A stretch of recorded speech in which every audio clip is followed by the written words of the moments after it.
everyone, welcome to Behind the Beats, the podcast where we dive deeper into two songs from different decades that share similar themes. Instead of focusing solely on one artist, album, or genre, this podcast directly compares two songs from different decades side by side to show how music changes over time while still exploring the same themes. Behind the Beats dives deeper into the artists and culture's connections between different eras. We will have guest experts each episode offering new perspectives, helping listeners see how music shapes and reflects society over time. To share a little bit about the hosts, today's hosts are Danielle and Liv. Hi, I'm Danielle. I'm from New Jersey who loves to listen to music. I feel like music brings out all different kinds of emotions. I love listening to music when doing anything like walking to class, going on drives, or just playing in the background. My favorite two types of genres are pop and country. Hi, I'm Liv. I'm from Pennsylvania, and I also love listening to music. I would have to agree with Danielle. Music makes me feel all kinds of different ways, and I feel like music is also just a key aspect of people's lives. Like, it can tell you so much about that person, of what kind of music they listen to. I love listening to music when I'm working out, walking to class, and like background noise. My favorite two kinds of music is country and rap. And we are your hosts. Yes.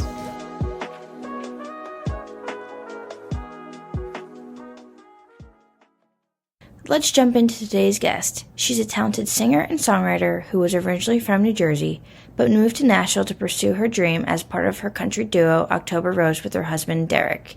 Here is Leanne Weiss. Hi, Leanne.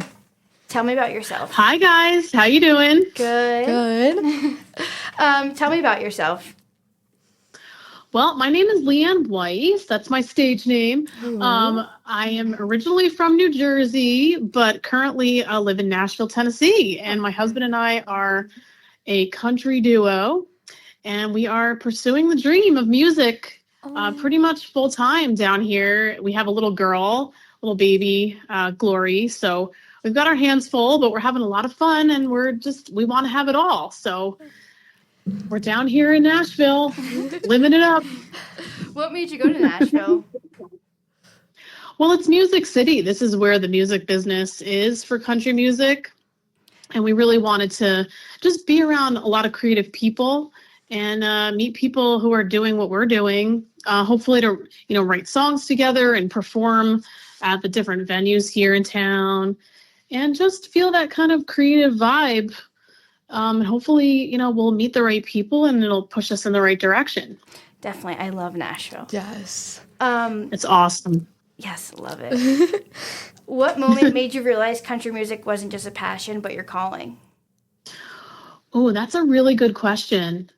So it's kind of a funny story. I mean, I've always been a singer, but I went to go see Carrie Underwood in concert. Love her. Oh, gosh. In 2000, me too. In 2012. And around that time, right after the concert, I had won a raffle and I won money. And I was thinking wow, I was so inspired by this concert that it really inspired me to record my first EP, which was 5 songs. So I used this money, which I thought I was really blessed with, to record this EP. So after I got into the studio and started hearing the songs that I had written, recorded, I thought to myself, wow, this is really something that I just want to do and keep doing. And, I always felt like country music really fit my voice. So, I sort of just went hard. I went after it and started trying to network and mingle in the New York City area, which country is but they had just come out with a radio station. So things were kind of lining up and, things were really happening. And I thought, this is going to be where I'm supposed to be, my genre that I'm supposed to be in with country music. So that's my story. And now I could tell you this story about how I met my husband, but that's a different story. Oh my goodness. But now we're a country duo. So we were solo artists and now we're a duo. So, right. Yeah. Okay. One last question. What do you think makes a good song and how do you come up with songs? Ooh, I think what makes a really good song is having a really catchy hook, something that is repetitive and stays in the listener's mind. Like, when you hear a song and you're immediately singing it and want to hear it again. I think that's really key. And also just kind of maybe a different topic that maybe you haven't heard like sung about before. I think that's kind of important too. Like to hear things in a new way and how it relates to you. So you asked how we come up with our songs. We're inspired by different things all the time. It could just be like literally about anything and at any given day. But, Derek's really good at writing just like a whole song in the middle of the night. And I take more time to come up with lyrics and melody. But then when we work together, we balance each other really well. He writes a lot of the melodies and I write a lot of the lyrics, and then we'll trade off and come up with different parts over time. So it's always a process and always a different process each time. Okay. You really are the perfect duo. We try. Okay, now we're going to get into our two different songs that we are analyzing. The first one is going to be Jolene, and the second one is Two Black Cadillacs. For Jolene, Yes. Jolene by Dolly Parton tells the story of a woman pleading with a beautiful woman named Jolene not to take her husband, even though she knows he talks about Jolene in his sleep.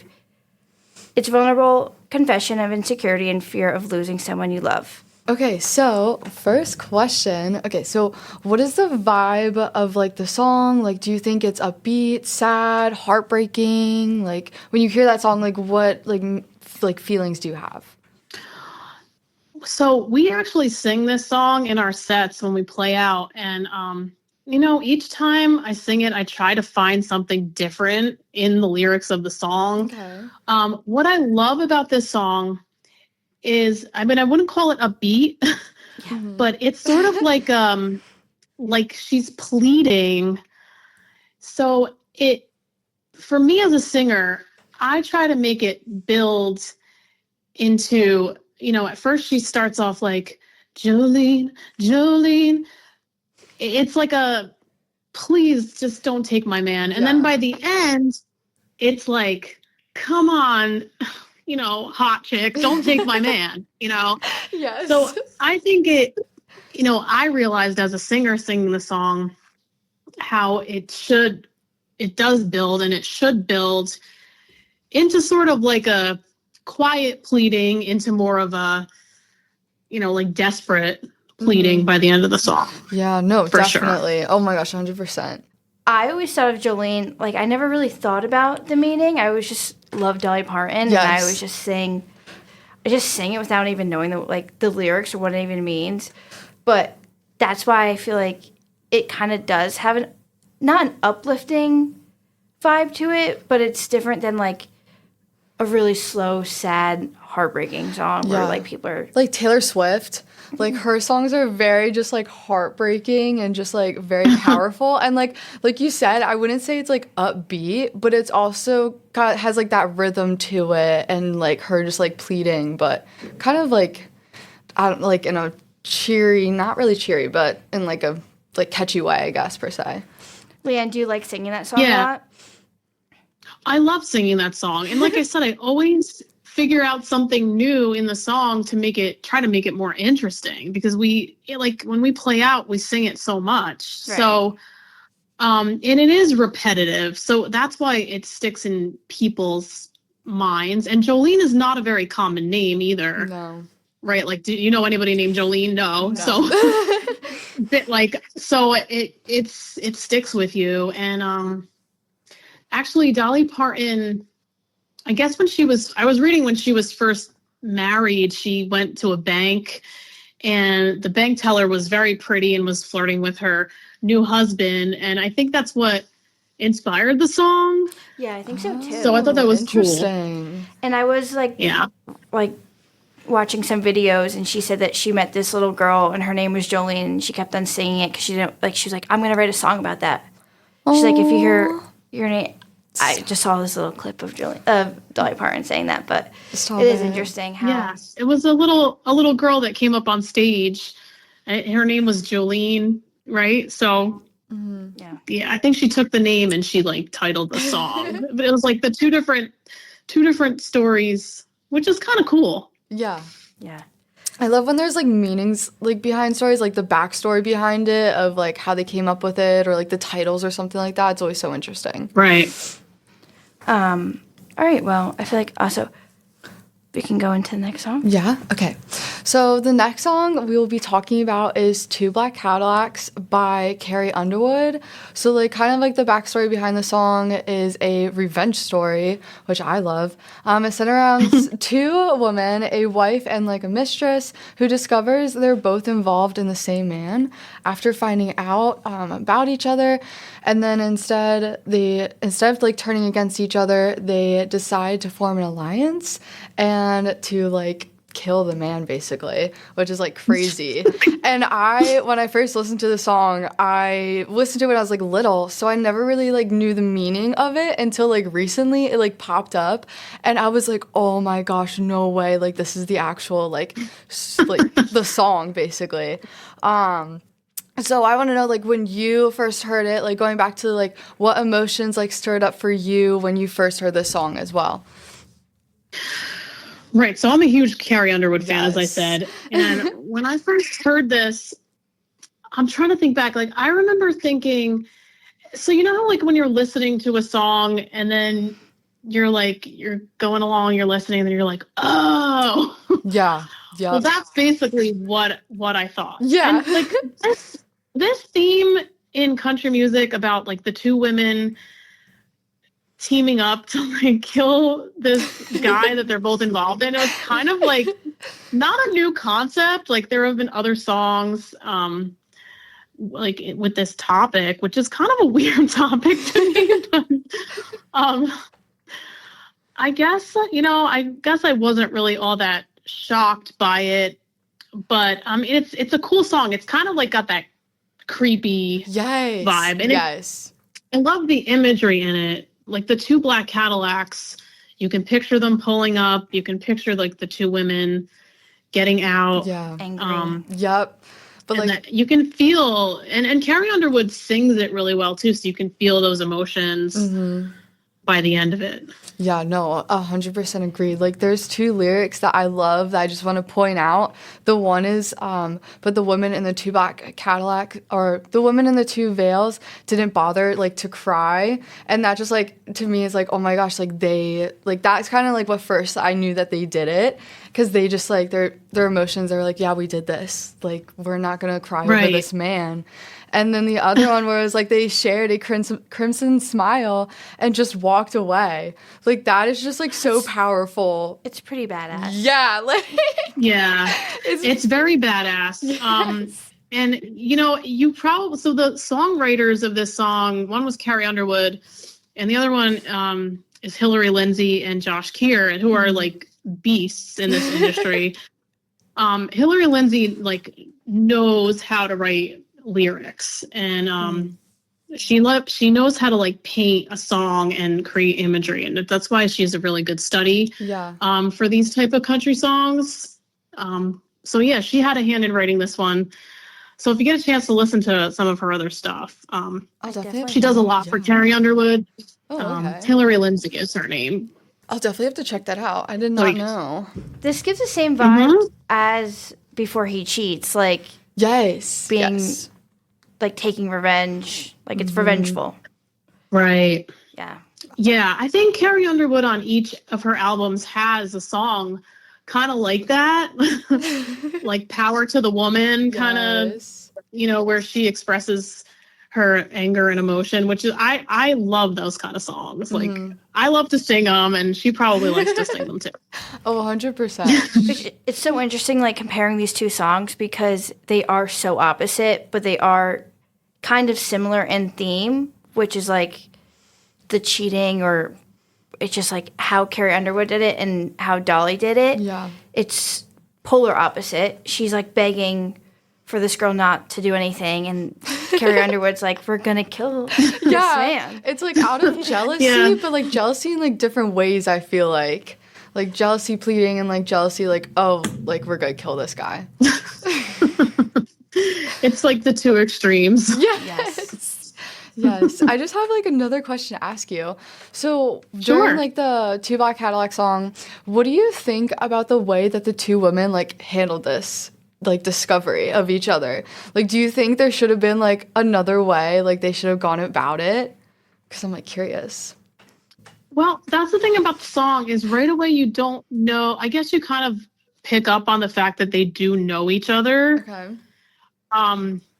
Which is my take. Like I figured out right away, I think, oh yeah, they knew each other. They met before this funeral and they killed him, and then they're showing up there together separately, but they like know what they did. So there's like this bond. Yeah. Because it goes, and the preacher said he was a good man. You know, like they're there listening to like all these great words being said about him. And then you kind of assume that they know that. Fair. You know. Definitely. What they did. Definitely. Nobody else knows though. No. To compare the two different songs, how do you think that modern songs handle topics like cheating and divorce differently than classic country songs do? Or did? Yes and no. I think the way things are said is different. Like right now with like songwriting, I feel like songwriters maybe are just trying to be like a little more cool. Like we're back in the day, like some of the language is different. Like things that you wouldn't like if you listen to some Tammy Wynette, a lot of her songs are based around her being a housewife, living with an abusive husband, those kind of themes, which is, I don't know, some of those songs I don't think would be big hits today. I just don't, or maybe some of them would. Like she has a song, Stand By Your Man. And a lot of women these days are very independent and hear that song today and go, you know, like, I'm independent or whatever. Yeah. Right. So I don't know. I think just the way lyrics are written are way different. Fair. Do you think we're more direct now, or were the classic songs more raw in their emotion? No, I think we can still be as raw and emotional today as back then. I mean, like a song, like I think about a song like At Last, which is not a breakup song, but it's a love song. Like a good song is a good song, no matter what the decade. It just transcends. You know what I mean? Yeah, Yeah, I agree. No, I get it. I agree. How has the sound of Heartbreak changed? Are we using different instruments or production techniques to convey like sadness? Oh, that's a great question. Well, compared to when Dolly Parton, recorded that song, recording studios have changed. The production has changed. Obviously, now we have computers and specific software for recording. I mean, a lot of times those artists back in like the 60s and 70s just went into the studio and recorded a song in like 1 or 2 takes because they had to. Where now, like, you can go in and edit a song and record it multiple times and piece it together and cut and paste the vocals and add effects. I would say that there are specific, like, program sounds where you could make a song sound a little sadder, or change up, like, the tone of a song. I think we have more of that at our disposal these days, as opposed to like the 60s, 70s, even probably 80s. Yeah. All that. Yeah, like that all that synthesized music started coming around in like the 80s. Okay. So yeah, I definitely think there's more we can do with songs. But like I said, a good song is a good song. Like you can just have a piano and a vocal, or a guitar and a vocal, and you could be like blown away. Yes. Right. You know? I agree. Like Lady Gaga, her new song that just came out, blanking on the name of it, but she was just using like a piano for the Super Bowl, and it sounded like beautiful. And it was just like her voice in the piano. Yes. Like it's totally, like it goes both ways, like you said. Like there are ways, but a good song is a good song. Right. I think she was singing that one from I'm like Top blanking Gun. on it. Maybe, yeah, I think so. She was singing Hold My Hand. Yes. And it was beautiful. Yeah, very simple. Exactly. So it's a good song. Yeah, you don't need much to make a good Great. song. No. All right. Well, I feel like that's all our questions for today. Yeah. Leanne. Okay, well, I want to thank you both for having me on. It gosh, was fun. I love talking about songs. Thank you so much for bringing your perspective as both a New Jersey native and Nashville artist to our discussion with these incredible songs by Carrie Underwood and Dolly Parton. Before you go, where can the listeners find you and your music? Well, you can find us at octoberrosemusic.com, and we're on all social media platforms, Facebook, TikTok, Instagram, Twitter X. So just October Rose Country or October Rose Music, and you'll find us there. Perfect. Amazing. Yay. All right. Well, Perfect. thank you so much.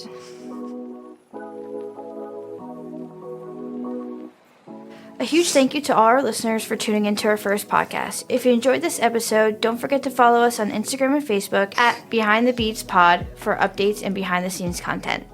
Next time, we're tackling another pair of songs about rebellious pop that might just change the way you hear music. Stay tuned, guys. Thank you. Thanks.